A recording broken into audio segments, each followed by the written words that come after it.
started, so a little change of pace. I want you to have your Chromebook out and open and do some stuff while I'm taking roll. If you have a device that isn't a Chromebook, put it away and get your Chromebook out. What I want you to do is click on the in our module today. There's a link to our class data for the Lactase Lab. Click on that and then go to the file menu and make a copy. And you can name it something that's useful to you and put it in a folder that will allow you to find it more easily later if you are organized. And I'll show you how I do that because I feel like there's some sort of, I feel like I should do something. Somebody is slipping away into the underworld. I'll show you what I do in case it would be helpful to you. You certainly don't have to organize stuff like this, but I find it really helpful. Let's see.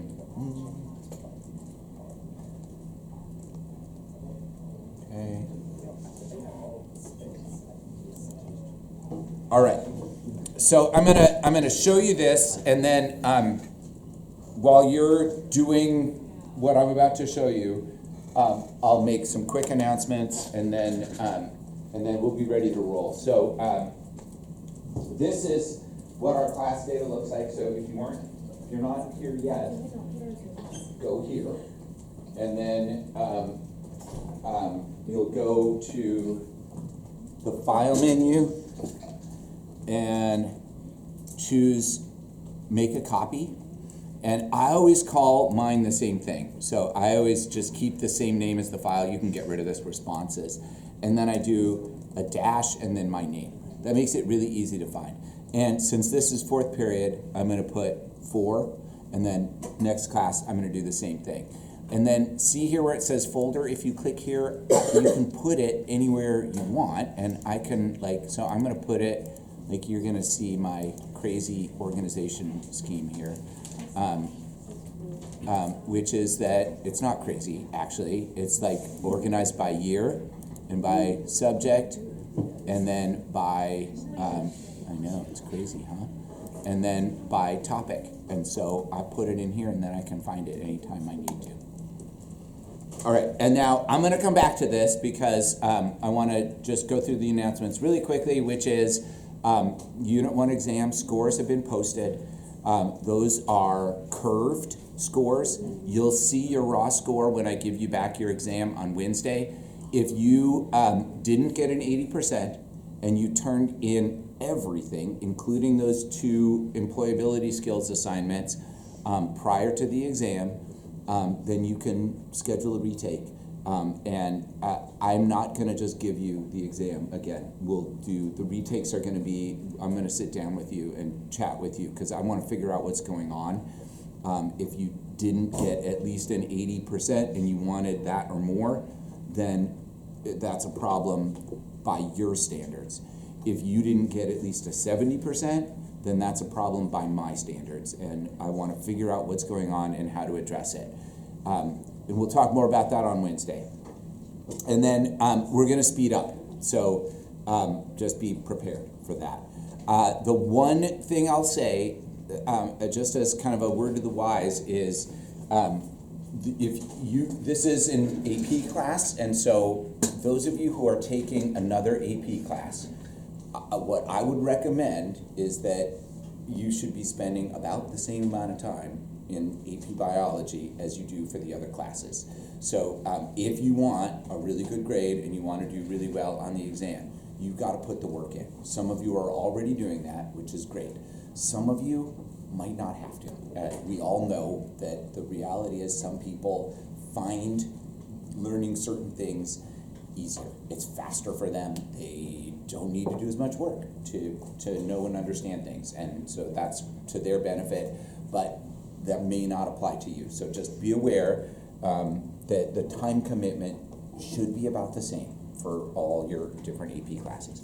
All right, let's talk about our lactase lab. So first of all, the data looked really good. There were a couple, you'll see there's a couple that, that are a little off, probably, but I don't know why.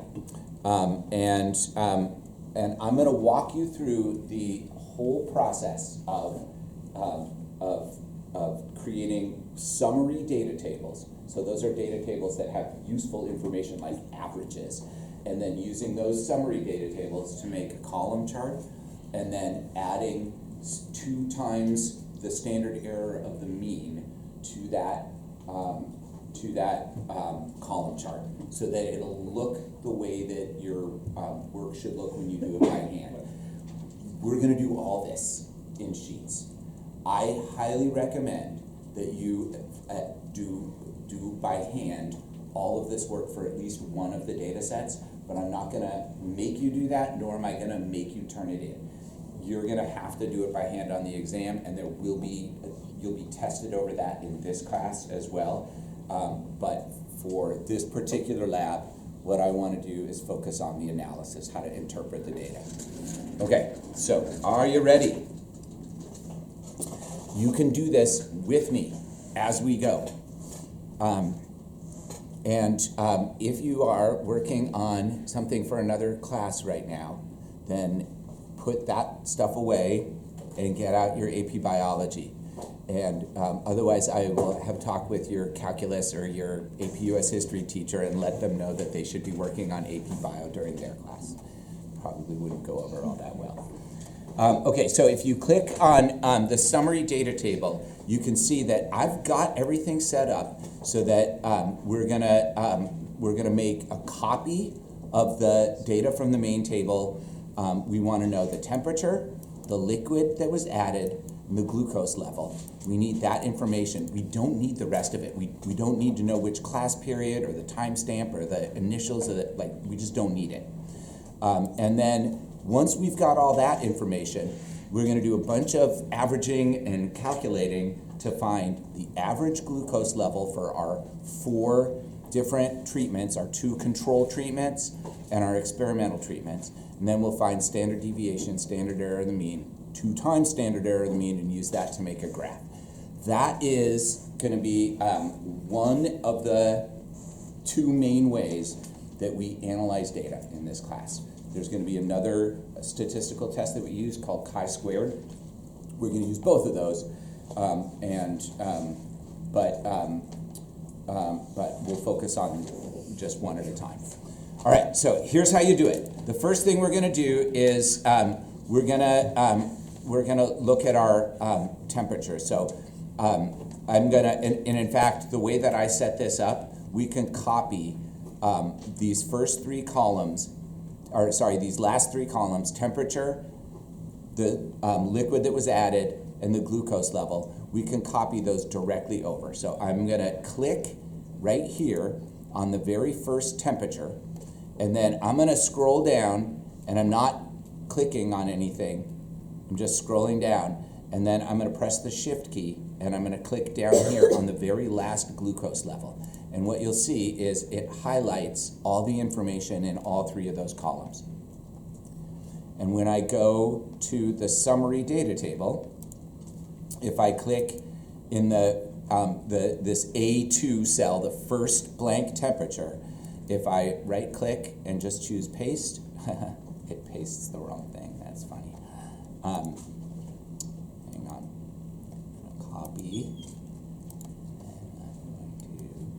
Paste there, and so it puts in the data that I just copied. So this is all the information we need. We need to know the temperature, the liquid that was added, so we know whether it was the negative control or not, and we need to know the glucose levels. Now, this liquid added is kind of messy because the way that I made that Google form, I put it in so that you would like kind of have a hint about which ones should go with which temperatures. So we can clean this up though.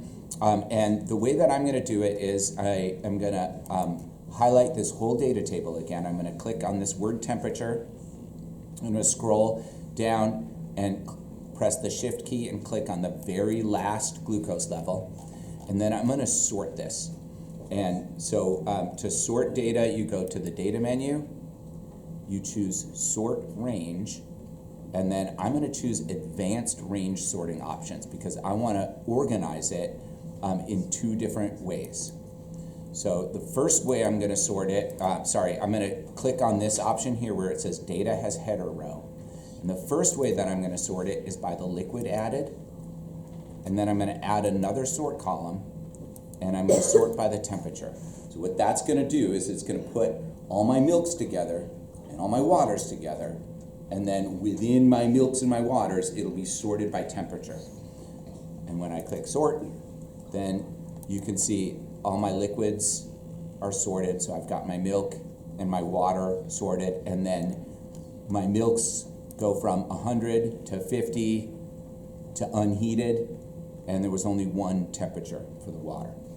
So just to clean this up a little bit, I'm going to change this where I'm going to click in this B2 cell and I'm going to delete this whole section so it just says milk. And then I'm going to click on the little red circle here. If I click and hold and I pull that down, then I can copy that word milk into all the ones that should just be milk. And then I'm going to do the same thing with my water.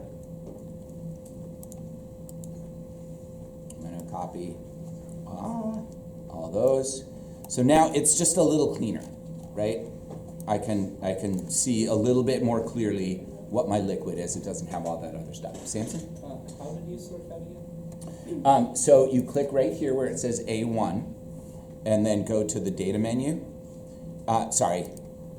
Click where it says A1 and then scroll down and shift click on the last glucose on the right, and then you go to the data menu and choose sort range, and then you choose advanced range sorting options. You click data has header row, and then I sorted by the liquid added first, and then I added another sort column, and I sorted by temperature.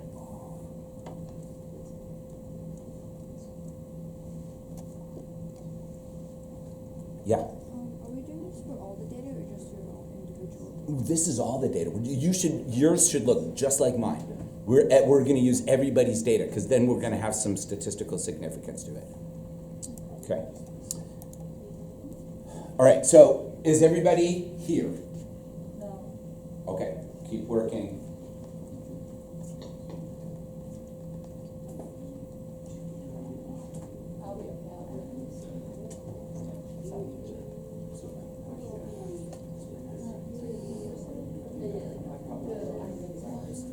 What's that?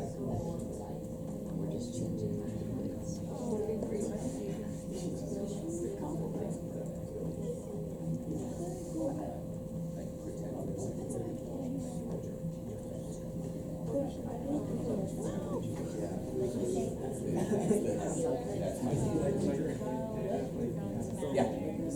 Look at the rest of it.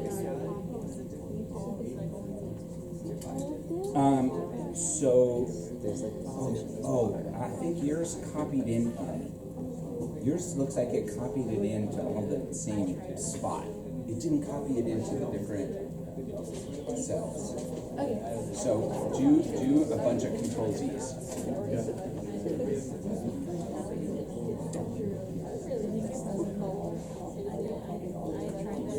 I think that's what I'm doing. Yeah. So that looks right, and then yeah.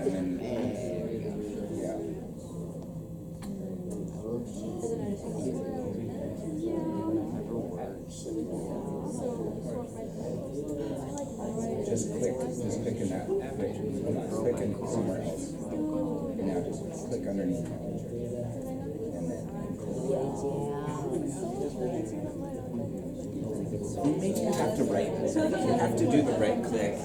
Did you see? I had the same problem. It didn't copy what I wanted it to copy, and so I had to like highlight it and then right click and choose copy. Is anybody else having trouble copying and pasting, or did you use the keyboard shortcuts or did you right click? And that worked. Google Sheets can be fussy about this stuff. Some of it has to do with like browser permissions and stuff like that. So ideally, you'd be able to use keyboard shortcuts, but a lot of times it just doesn't quite work. So you saw that happen with me just now. I copied it, but it didn't stick. It pasted something that I'd copied last class period.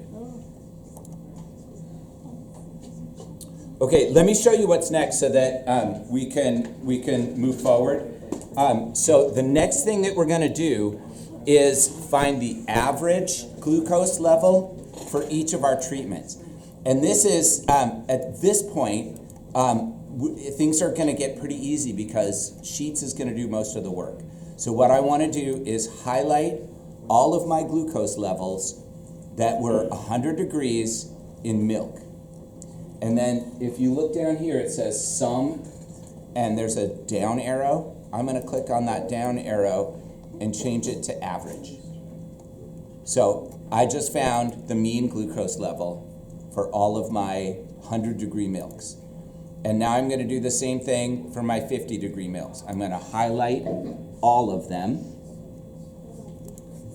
And it tells me that the average is 1,127.5, which is basically 1,128. So that's what I'm going to put. 1,128. That's my, sorry, I put those in the wrong spot. Yoink, yoink, yoink. Okay. And now I'm going to do my unheated milk. So here's my unheated milk. That average is about 1,225. So I'll put that in my unheated milk, 1,225.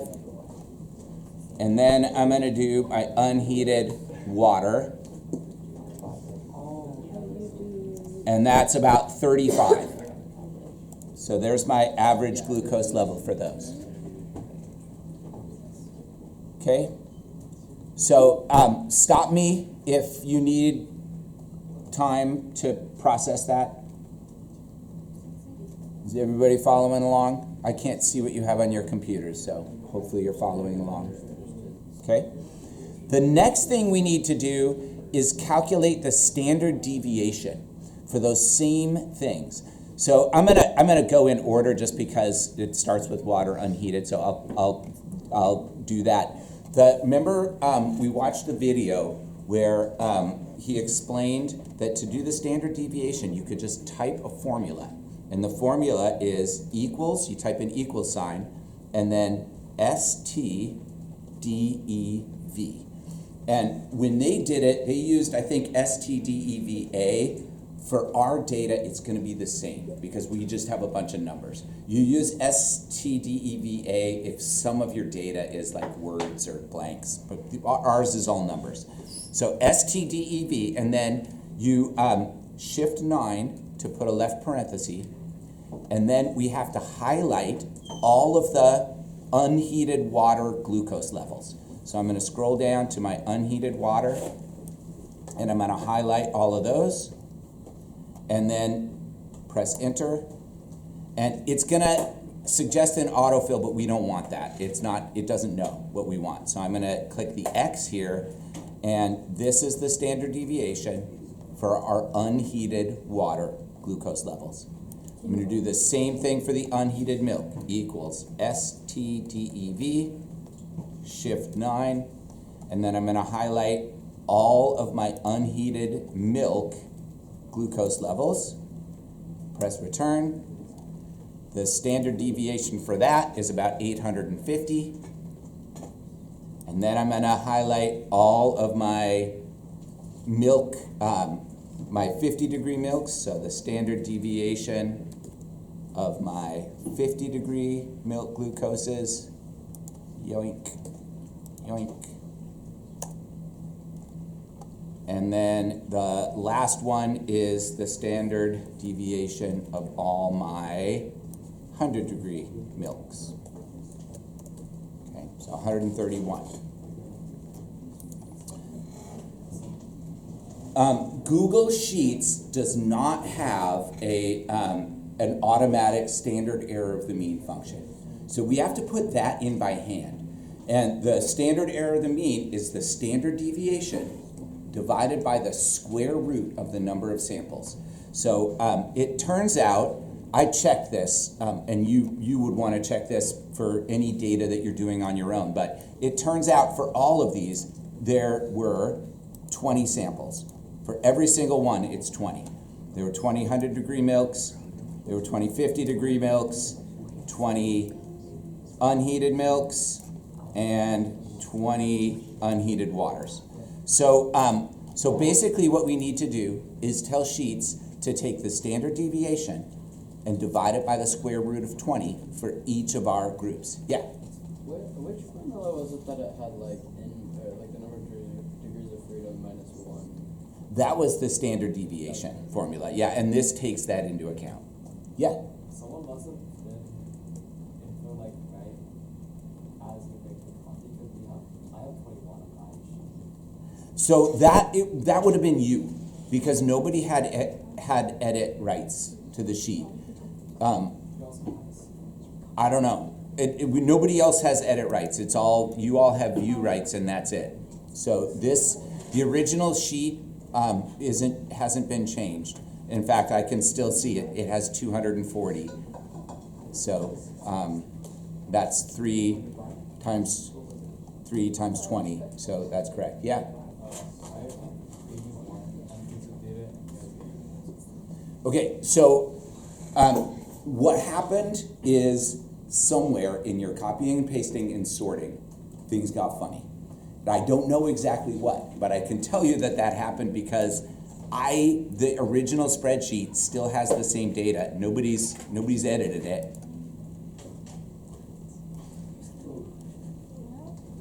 There's some people that did the data sheet today. It says October 6th on the very bottom. Some people added data from today. Oh, that's fine. You can include that if you want. Yeah, so this data, you just put this in right now. Yeah, so that, I see what you're saying, yeah. So you can use that if you want. That wasn't there when I copied mine over, so mine will look a little bit different, but it's not gonna be dramatic. I get it, yeah, good call.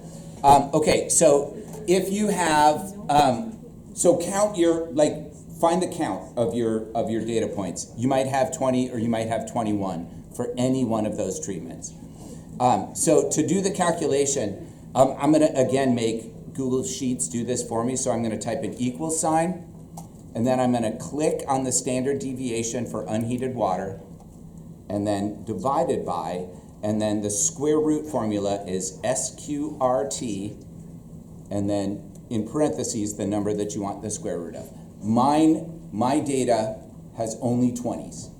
So mine is always going to be divided by the square root of 20. And in this case, the suggested autofill is actually correct. And you can verify that if you look at what it did here. It's taking the standard deviation in H3, which is unheated milk. This one is taking H4, which is 50-degree milk. This one is taking H5, which is 100-degree milk. So that worked. And then the last calculation is I just need to multiply my standard error of the mean by 2. So I'm going to type an equal sign, click on the standard error of the mean, shift 8, which is a star, that's Google Sheets for multiply, and then 2. And then that can be autofilled as well. So here are my standard errors of the mean. Yeah? What was the formula for standard error? It's the standard deviation divided by the square root of the number of data points. So I had 20s for all my data points. Some of you might have 21 for at least some of them. Okay? Are you with me so far? Everybody with me? Can you do the last one again? Yeah, which one? The multiply by 2? Yeah. So it's type an equal sign, and then click on the standard error of the mean for unheated water, and then a star, shift 8, and then 2. And then hit enter and it'll multiply that by 2. Okay? Okay, everybody with me? Last piece is I'm gonna make my chart, and the chart is a little tricky. We have to play some games with Google Sheets, but it's not super complicated. But you will need to be able to do this. So I'm gonna highlight just the means. I don't need to highlight the standard deviation or the standard error or 2 times the standard error, and then go to the insert menu and choose chart. And it'll automatically put the right kind of chart in, which is a column chart. And the problem is the way that Google Sheets is set up, it won't allow us to add a custom standard error of the mean to each of these columns unless we do something a little tricky, which is in this chart editor where it says switch rows columns. You have to click that. And as soon as you do that, you'll know you did it right because 2 things will happen. One is everything gets tighter together for some reason. And the other is they change so that they're all different colors. So this, we are now going to be able to add our own custom error bars to each individual column. Okay? So if yours looks like this, you won't be able to do what I'm going to show you next. So you've got to click this, switch rows columns. Once you've done that, we can add error bars. So you click customize, and then you click series, and scroll down, and you click error bars, and then the type is going to be constant. And so at this point, we need to do this once for each of the treatments. So I'm going to click here where it says, I'm going to click here where it says apply to all series, and I'm first going to do it for the water unheated. And my error bar, the constant, is going to be my 2 times the standard error of the mean, which is about 51. So I'm just going to put 51. Okay, that put a 51 error bar on my unheated water. And then I'm going to go to my unheated milk, and I'm going to put a constant error bar there of about 380. You don't need to do the decimals because we're just not that close. And then I'm going to go to my 50-degree milk, and I'm going to put an error bar of about 460. And then I'm going to go to my 100-degree milk, and I'm going to put an error bar of about 59. And this is what your graph should look like when you're done. And you can see these error bars are kind of huge, right? Like they take up a lot of space, but actually we can see our rule of overlapping error bars means we can't say for certain that the means are different, whereas error bars that don't overlap are likely to actually be different. So what we can see is our unheated milk and our 50-degree milk are about the same. So we don't have any reason to think that the actual average of these is really different.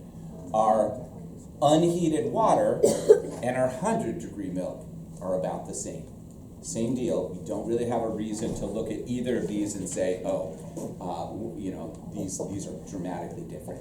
But where you can clearly see a difference is between our unheated water and our 100-degree milk when compared to our unheated milk and 50-degree milk. We had a lot of glucose with unheated milk, a lot of glucose with regular milk, and we did not see a lot of glucose with our heated to 100-degree milk. So there is a significant difference, and if you think about what our null hypothesis always is, there's no significant difference between our treatment, experimental treatment, and our control group. In this case, there is. a dramatic difference between one of our experimental treatments and one of our control groups, and the other of our experimental treatments and our control groups. So we can say that we can reject our null hypothesis, or hypotheses in this case, and we have established some evidence linking heating lactase and breaking it. Yeah. I was wondering, how did you get the numbers on top of the error bar? I don't know, it just showed up. Let's see.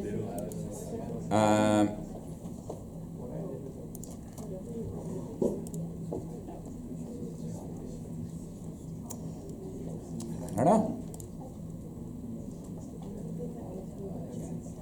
It just showed up. Oh, my data oh, I see. Hang on. Series. My data point, error bars, trend line. I don't know. I didn't do it. It's the data label. Yeah, it's data labels. Data labels here. This is going to show, oh yeah. It's set for like. Yeah, okay. Yeah. You put it back to That's the funny because it was showing up on on two of mine, but not on the other ones. Yeah. Okay. Great. All right. So here is your job. So first of all, everybody, if you need help, I can help you. Second of all, I asked you all to watch a couple of short videos looking at the conformation of enzymes and denaturing of enzymes. If you didn't watch those, they were posted in the in Friday's module. You should watch those. They're really quick. They're easy. They're fun. And then I'm going to ask that you complete the rest of the Lactase Lab by Wednesday. And I have a like, in case you forgot, our question was, how do high temperatures affect the function of the lactase enzyme? The Lactase Lab itself, this is sort of the timeline that we used. The class lab format is what you're actually going to turn in. So I had suggested that over the weekend you should wrap up the introduction and the methods. We just did the results. So everybody should have a summary data table, because we made one together, and a table with error bars 2 times the SEM. And so you can copy and paste that into the lab report, and then the discussion, you're going to answer your question, talk about the statistical test, and think about some scientific explanations and or questions that you might have. The scientific explanations should come from those videos, okay? And that is due on Wednesday. And if you, I'm going to let you have the rest of the class period to either get that those data tables hashed out if you got stuck at any point along the way, or you can start working on the lab report. It shouldn't take too terribly long. Yeah. Should it be handwritten or? No, thank you. It should be typed. 100% typed. You don't have to do the calculations by hand, although I suggest that you should be able to do at least one of them. But yeah, the lab report itself should be 100% typed, and use those graphs that we just made in Google Sheets. You don't have to draw those by hand for this. All right, any other questions?